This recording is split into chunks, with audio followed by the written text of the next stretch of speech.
Hi. Um, Welcome to First Kick Seahawks. Please like and subscribe. All of that crazy stuff. We're just gonna get into it. Yeah, so we're gonna talk about that game, which was first of all, I need to start reading injury reports before the game. I knew that Drew Lock was starting. I didn't know Trey Brown was still out, and I didn't know that Jordan Brooks was in until like the third quarter. There was there was a point where Abe Lucas was out, and then Jason Peters was in, and then Abe Lucas came back in. It was just there was a lot of chaos going on in this game, and to be honest, there's been a lot of chaos just this whole season, and there's been a lot of lack of discipline all season.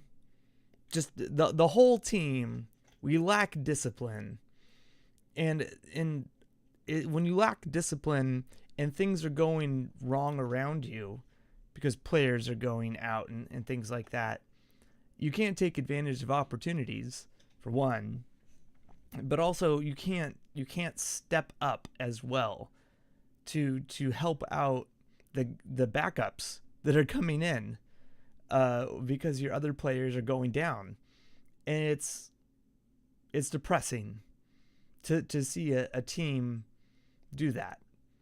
This is not to say that I didn't see a team come out and compete.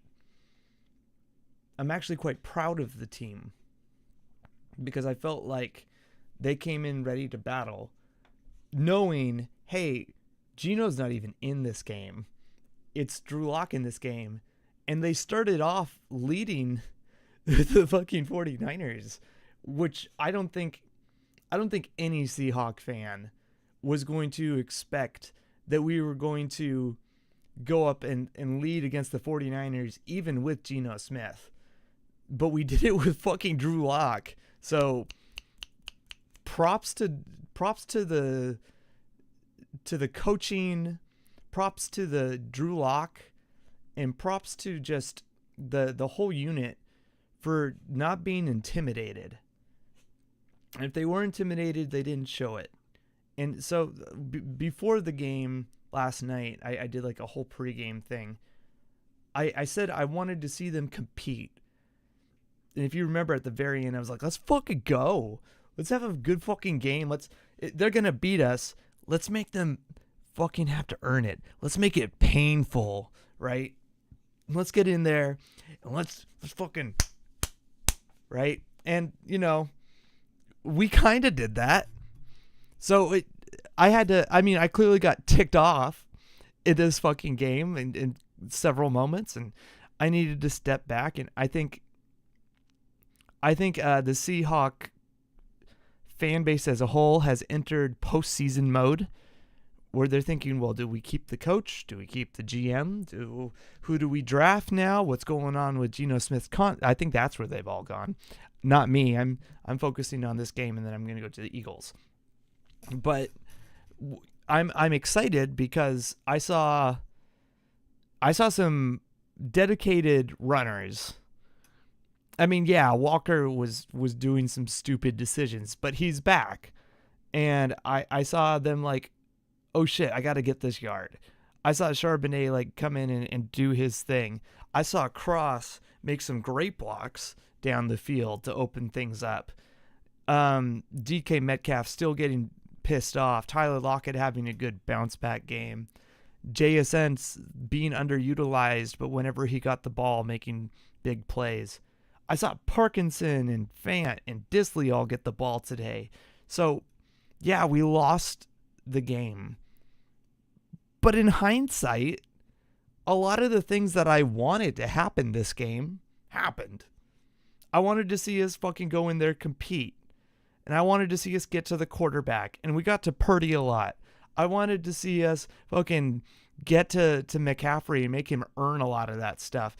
And other than the 72, which we'll get to that later, a lot of the yardage he ran for until like the fourth quarter, because fourth quarter running backs, it's an advantage. He was just oftentimes getting like stopped at the line of scrimmage or getting like 3 yards. Like, that was awesome. Like, props to Leonard Williams and Reed and company for setting that line and not letting McCaffrey just embarrass us all day. And having it, it wasn't until Witherspoon went out that really opened things up for Brandon Ayuk. They threw to Brandon Ayuk like 5 times in a row. And so it was just good to see. It was good to see the team battle and respond and not care that, hey, Geno Smith is out and Walker just tweaked his knee again. And, you know, this defense is really fucking good and just tearing at us. And,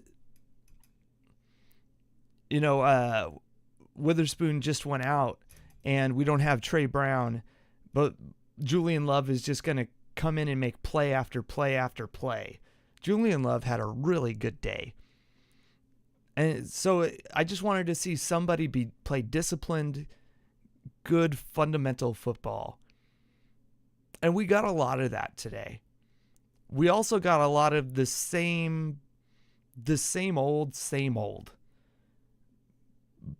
But before we get to all of that crap, I got to remind myself and remind all of you guys that when you brace for a storm, like if a hurricane's coming and you know the hurricane's coming and you're going to not get out of the hurricane's way, aka you're not going to forfeit the game, you're going to go into the game and actually wait this thing out and take it, but you don't expect to win, don't be mad when you lose. You weren't expecting to win, but we could be mad about certain things, right? And so I'm trying to take a step back and choose what things can we be pleased about and what things can we be pissed the fuck off about, because both definitely were present in this game against a good team that, I mean, for a while there, Drew Lock was having a better game than Brock Purdy. He just started to crumble in the second half. And so I wanted to shout out all the good things that we were seeing today. I think definitely we want to start leaning on the tight ends more with Geno Smith. And because when Drew Lock was throwing to the tight ends today, big success. It's the type of routes we were setting up. I think Woolen had a better day today. He wasn't really targeted all day, for one. But when he was targeted, in the area, when plays were targeted around him, he seemed to get in the area to help with tackling. All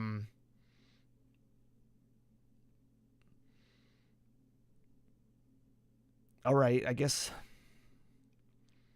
Oh, you know what? Witherspoon, if he comes back, I hope he does.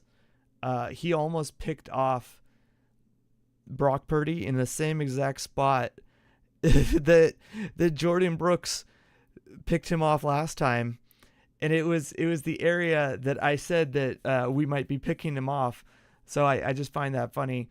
If Witherspoon had actually kept the ball in his hands, it would have been a pick. So shout out to Witherspoon. I guess we can get into some negativity. I want to start with who was my guy. Jamal Adams. Jamal Adams was my guy. I loved that trade. I didn't care how expensive it was. And when I looked at his tape, and when I looked at especially that season, and then his coverage the following season, I thought he was good. Maybe not an all-pro coverage safety, but his ability to tackle and read gaps and stuff was phenomenal. But his pass coverage, of course, could always get better, but he was a strong safety. He was supposed to be a good leader, very vocal and stuff, and I liked his energy. And then the following year, of course, he's always had these injury problems that started once he moved to Seattle. But he goes and he sacks Russell Wilson and blows out his quad. and people are just shitting on him all year during the recovery. And I'm defending this man. And he comes back, and first of all, it's a career-ending injury. So he's never going to quite be the same. But he manages to come back from this career-ending injury in pretty good time. And he looks pretty quick. Maybe not as agile as he used to be, right? But he's... I even said, like, he's not going to be the same guy. Like Quandre Diggs, when he came back from having all of his limbs broken, he needed to, like, get a season under his belt before he comes back and looking good.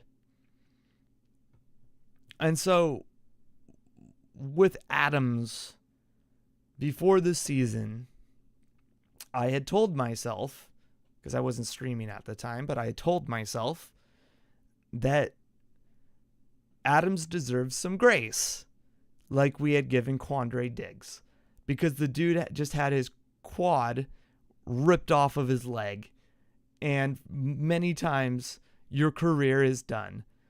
And so he comes back, and he looks fairly athletic, but he doesn't look like he knows how to play football. And that's what's concerning me. And it's like Iona is saying, Drew Lock played his heart out, and it's just sad we lost because our defense didn't show up after halftime. And Drew Lock has spent all this time on the bench. So, and thank you for pointing this out. Our offense was performing really well all throughout the first half. And then here we have Adams, who, yeah, he has all these injuries, but we're in week 13, and he still is having trouble reading gaps and tackles, and it's clearly not an athleticism problem. With Diggs coming back, it was, hey, he can't cover this guy, and he can't get over here. But with Adams, he's just flat out not reading gaps, or he's over pursuing. And with that 72-yard run, the safety is supposed to be the safety net to make sure those things don't happen. And he's just not a good safety. Maybe he's a good linebacker who expects a safety behind him to get that, right? Or maybe he's a good slot corner, but he's not a good safety. And I think that's becoming pretty evident to me over the last 4 years that we've had him in our contract. And it's disheartening because it sets our offense up to fail right off the bat. We make this great drive immediately after. But if you look at the 49ers and every other team we're playing this year, and the year before, and the year before, and the year before, because for a while there, it was like we were on pace sometimes to be one of the worst scoring defenses ever. I think that was 2020. It's constantly putting our offense in this position where they have to be perfect to compete. And now, luckily, this year, in this game, the first half, we did stop Brock Purdy repeatedly, but that wasn't Adams. That was Witherspoon, and that was Tariq Woolen, and that was Williams and company in the middle stopping McCaffrey. And sure, Adams made some plays towards the end to stop some runs, but he wasn't stopping any passing plays. And he wasn't really stopping any yak plays either. I saw him wrap up one play where he was like the fourth tackler. So I mean, yeah, he can do that. But it's just painful because we're spending like $27 million on one safety. We're paying like another $27 million on another safety. I don't remember, so I don't feel like going to Spot Track to look it up right now. But our two safeties are supposed to be the best players, the blue chip players and the leaders on our defense. One is probably reaching the point where he's too old to play, and the other guy is playing really poorly, not because of his athleticism, but because he just doesn't seem to play smart football. And he's a poor leader. Once again, he gets beat on a play and he punches the offensive player in the face. This time he actually got flagged for it. Last week he should have been flagged for it and wasn't. And then we see later in the game, JSN punches somebody in the face. And we see DK Metcalf take his helmet.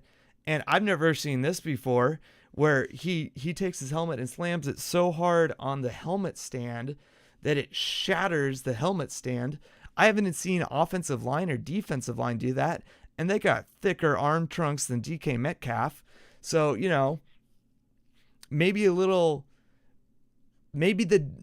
offense as a whole, our leaders on the team, DK Metcalf and Adams, are setting poor examples to all of these kids on the team on how to be professionals in the NFL.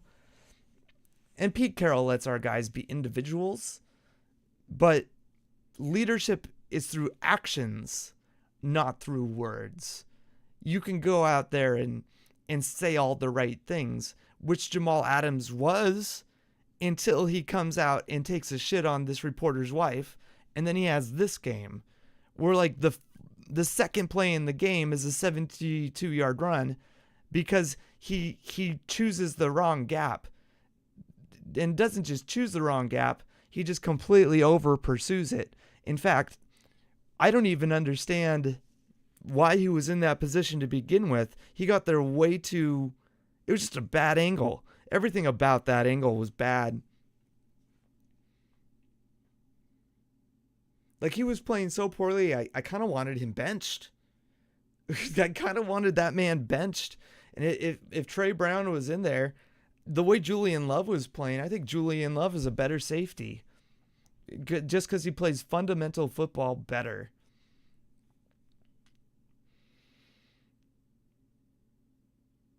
I mean, Jordan Brooks came back, looked great.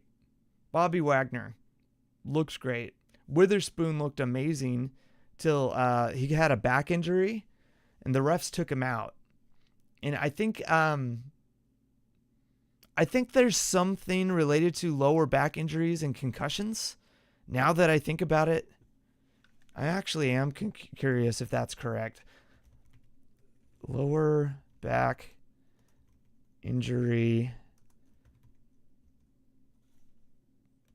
Lower back pain concussion.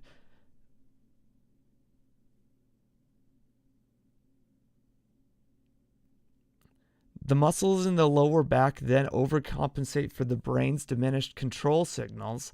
This overcompensation or muscle contraction event can cause chronic pain. Okay, so remember how he got hit on the side of the head and it caused him to bend like this? As I described Shannon Sharp saying it was 3 to 9. Yeah, he got hit hard, but then he was holding his back when he was getting up. And so then at the end, they were wrapping his back. So that's why it's just clicking to me right now like, oh, yeah, because you check the lower back because it's connected to concussions. So that's what happened there is they saw him holding his lower back and then they pulled him out of the game and stopped the play because that's a sign of a concussion. Is it lower back spasms. So fascinating. Again, he almost got a pick there. Shout out to Michael Jackson for coming in and having to take on Brandon Ayuk. And that, after Witherspoon went out, they targeted Ayuk at least 4 times in a row, and one of those led to a pick. And I know it was like a poor throw and all of that. Julian Love got it, but shout out to Michael Jackson for facing that adversity when he really had no business being out there. I'm sure he started all the games last year, but it's Brandon Ayuk and Brock Purdy and company. Brock Purdy is He set some record today. Let me pull this one up. It's a dope ass record. It's worth looking for. It puts him at Joe Montana conversations. Joe Montana. Yeah, he became the 4th quarterback in NFL history with a completion percentage of 70 or higher in 7 consecutive games. The other quarterbacks to do it were Drew Brees, Sam fucking Bradford, and Joe Montana, who did it in 8 games. At least 2 of those quarterbacks, pretty fucking good. Pretty fucking good. So, since he's on that streak, shout out to Michael Jackson and Love and this defensive backs group for just stepping up. And yeah, that they put up 28 points on us. But when you really think about it, we held this team to 1 touchdown a quarter. I don't think anyone was expecting that. If you were to say before the game, we're going to hold this team to 1 touchdown a quarter, that's pretty good. This fucking 49ers team is rolling, holding them to 1 touchdown a quarter. The way that our defense has been playing, I would fucking take it. I thought that they were going to score over 30. We held them to 28. And we didn't have Geno Smith or anything. If Geno Smith was in there, I feel like we probably would have put up a lot more points. One of those was us. Yeah, we put up 16, but we were trying to go for 2. And just a lot of weird situations. At the end of the first half, remember Drew Lock had the option to pick up like 5 yards, and then he was going to run. He could have run out of bounds, which would have stopped the clock with like 50 seconds left on it. Instead, it ends up, or like 45 seconds, and ends up really hurting us because there's a 10-second runoff because he ends up throwing the ball forward once he was past the line of scrimmage. So we didn't really have a chance to just drive down the field. And if Geno Smith was in there, he's not making that mistake. He just plays smarter than Drew Lock. Drew Lock made a lot of just really dumb decisions. That touchdown to Geno Smith was so dumb. I talked about it during the game where he doesn't throw fade routes where the ball drops in front of the wide receiver like this. He just darts it. That's not how you throw a fade route, dude. He just tries to hit the guy in the back. And so the ball ends up going like behind the DB's hands, because why would you look for that? A fade route is supposed to go up and over. So it was just such a wacky touchdown, because why would you throw that ball there? And I'm sorry, I don't know how to pronounce. Ilona was saying, yeah, the first quarter was really exciting. It was all those scripted plays, and the way that we were running the ball was really good. JSN was playing really well in the first quarter, and then what happened? We just stopped playing. There's all these little dump offs to Walker in the middle. Oh my God, actually, I do want to talk about that. Walker's best run of the day was the one where they throw it to the right side, the right flat.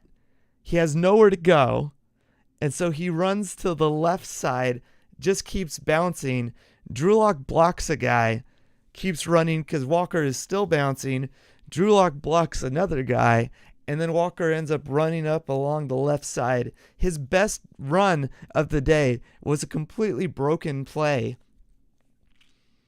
There's this argument that Walker and Charbonnet missed the same type of gaps. Ultimately, I don't care if you miss the gaps. It's about getting downhill. You go there, put your foot down, go up a hash mark. If you reach a hash mark and nothing's open, go up the hash mark. Quit bouncing, because you're just wasting time. You're going to get somebody hurt.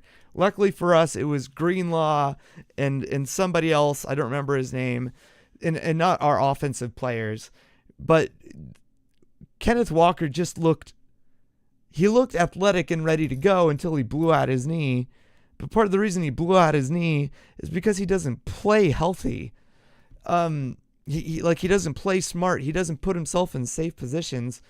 And Charbonnet looked so good in the first quarter. And once we pulled him out and started using Kenneth more, our offense just kind of went to a standstill. We started doing these little short dump offs. We kept moving the chains with Lockett. Lockett looked good, but I don't know what's going on with the leaders, because Kenneth is supposed to be the leading back. He also doesn't know how to read gaps. And I got a post from Cryptic Ghost saying, yeah, with Geno, and you guys may have had a chance to win that game. Locke ain't the guy. You guys just let Metcalf disappear in the second half as well. I don't think with Geno we would have won that game. I think we would have been more competitive, and we wouldn't have this whole, second quarter where nothing happened. For instance, at the end of the second quarter, towards the end of the half, we wouldn't have wasted the very end of it, and then possibly at the start of the third quarter, we would have been able to capitalize on getting the ball at the start. Maybe we would have gotten a field goal or more. I don't think we would have been putting up touchdowns on you guys, because it's a really good team. But like you said, DK disappeared, but you didn't have Ward, but he disappeared after Ward went out. It didn't make any sense. Why is it that your best cornerback goes out and then our best wide receiver also seems to disappear? It didn't really make any sense. I do want to bring up one thing related to DK Metcalf. People are kind of crapping on him for getting in the fight with Warner at the end. If you look at the play with Warner takes DK's head at the end of that play after he gets picked off, and he laterals it to the other defender who goes down the field. Warner takes DK's head. DK is on the ground and slams his head on the ground, like forehead first into the ground. And, technically the cooler heads prevailing, you get up and you walk to the sideline. But I don't know about you. If somebody took my head and head slammed me into the ground, I'd probably get in his face too. So he grabbed the face mask and he's yelling at this guy. And the other cornerback, I don't remember his name, Linnell, the cornerback for the 49ers, comes in and decks him in the face. I don't think that cornerback should have been ejected. I think he should have been given a warning.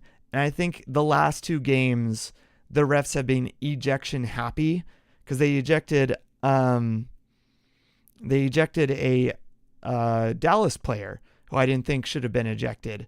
And then it was like in that 49ers-Eagles game, they had players ejected. I just think players are being ejected for things that they don't need to be ejected for. Anyways, if somebody's mad at DK for getting mad at Warner for slamming his head into the ground, I ain't with you. I don't think Fred Warner's a dirty player. He might have just been like trying to get up and just happened to grab his head. I don't know what he was thinking. Maybe DK said something that pissed him off, and then he was just being an asshole. Sometimes you got to be an asshole on defense. I'm not excusing it. I'm just saying if my head got slammed into the ground, I'd be pissed off. This does go with the trend of we are an undisciplined team, and we play undisciplined football. Do I have any closing thoughts before I go? Do you guys have any questions for me before I go out? Will Dissly was playing fullback today. I like to see that. We got some good blocks out of him in play action, and that was really helping out Drew. Drew was stepping a lot on his 9th step, so it was good to see Dissly out there. It was because just there was so much interior pressure, and our tackles were just playing some of the best pass rushers in the NFL, and it was obvious. But, while they were battling, Will Dissly being lined up at fullback was helping a lot because he was able to identify things a little bit better. So I like to see that, not just because I love fullbacks, but the reason I love fullbacks is because they're the linebackers of the offense. They get to plug holes.